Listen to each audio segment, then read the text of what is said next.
Madame la maire, mes chers collègues, l'hommage au président Valéry Giscard d'Estaing qui nous réunit ce matin sera pour les élus du groupe Changer Paris celui de la reconnaissance et du respect. Nicolas Jeannetet, vice-président du groupe, a également tenu à intervenir au nom de notre sensibilité centriste, particulièrement attachée à la personne de Valéry Giscard d'Estaing. Oui, le respect et la reconnaissance s'imposent devant un homme qui a répondu si vite et si jeune à l'appel de son destin. Un destin qui l'a conduit à la magistrature suprême. Oui, Valéry Giscard d'Estaing a fait souffler un indéniable vent de modernité sur la France. Président réformateur, il a su entendre et comprendre les mutations importantes qui ont traversé la société des années 70. Il a surtout su les traduire en actes de manière courageuse, en n'ayant pas peur de bousculer une part non négligeable de son camp politique. Le président Valéry Giscard d'Estaing a compris de faire enfin entrer ce qu'on appelait alors la condition féminine dans la Ve République. À cet instant, je songe avec émotion à Simone Veil et aux réformes majeures qu'elle a portées avec tant de courage et de responsabilité. Je veux aussi avoir une pensée pour Françoise Giroud, Monique Pelletier ou encore Alice Saunier-Seïté, qui ont toutes deux siégé dans cet hémicycle en qualité de conseillère de Paris. Valéry Giscard d'Estaing avait aussi réalisé que les jeunes Français, 6 ans après les événements de 68, aspiraient à une autre écoute et surtout à une nouvelle participation à la vie civique, et personne ne l'a démenti.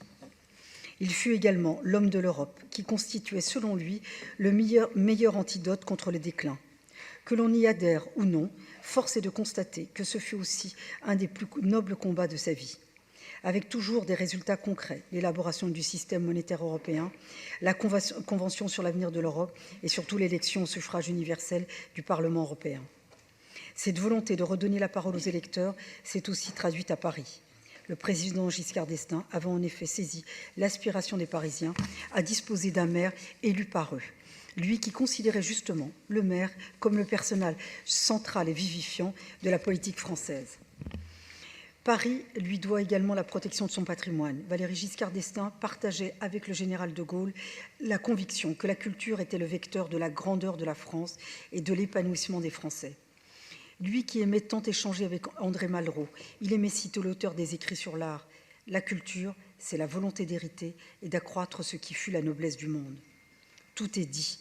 La volonté de conserver et valoriser le patrimoine, celle de servir la création et l'innovation, celle de les mettre à la portée de tous les Français. C'est tout le sens de la démarche du président Giscard d'Estaing que d'avoir pensé et voulu la transformation de la gare d'Orsay en musée consacré à la richesse artistique nationale et européenne du XIXe. Quoi de plus emblématique qu'une gare située au cœur de la capitale, tournée vers l'Europe, forte de ses magnifiques verrières, puis de lumière pour mettre en valeur tous ces chefs-d'œuvre qu'il connaissait si bien. J'ai donc pris l'initiative de m'adresser au président Emmanuel Macron afin qu'il permette d'adjoindre le nom de Valéry Giscard d'Estaing au musée d'Orsay. Je souhaite que notre Assemblée puisse associer cette démarche au travers d'un vœu encourageant l'État à prendre cette décision que la famille semble effectivement approuver.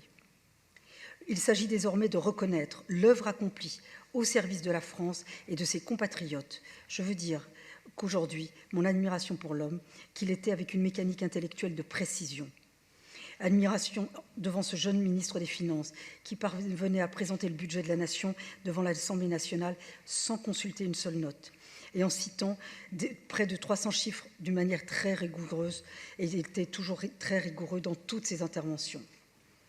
Admiration devant cet homme d'État qui, malgré les crises, a toujours réussi à présenter un budget en équilibre. Nous en sommes très loin aujourd'hui. Admiration enfin pour son élégance d'homme d'État, pas tout à fait comme les autres, ainsi que le décrivait Jean d'Ormesson, sa hauteur de vue, son élégance d'esprit, ses synthèses visionnaires portées par la force de ses convictions. Je terminerai en citant le président Valéry Giscard d'Estaing, qui concluait ainsi son propos devant l'Académie française. Je considère comme la vertu suprême de l'exercice du pouvoir, la compétence, accompagnée de ces deux soutiens, le courage et l'ouverture. Alors, en quelques années, la France redeviendra la France. Je vous remercie.